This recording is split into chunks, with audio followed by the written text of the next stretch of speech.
Welcome to the Slop Temple. We pray this video helps. In this video, I will show you how to connect a KVM switch using an easy method. First, let's gather our essential components. You will need your KVM switch, all required cables, and the devices you wish to connect. Ensure everything is powered off for safety.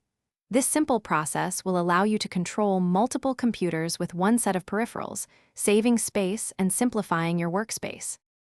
Now, let's connect your computers to the KVM switch.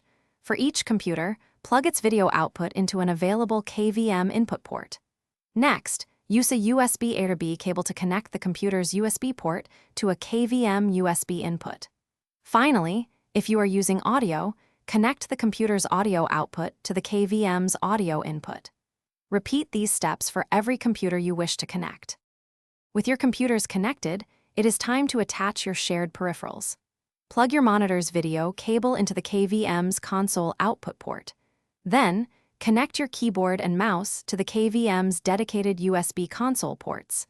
If you are using speakers and a microphone, connect them to the KVM's audio console output and input jacks respectively. This centralizes your control. You are almost done. Connect the KVM switch to its power adapter and turn it on. Next, power on your monitor. Then, power on each connected computer one by one. Once everything is booted, use the KVM's hotkeys, buttons, or remote to switch between your computers. You should now have seamless control over all your systems with a single set of peripherals. Thanks for watching. Consider subscribing if we helped you.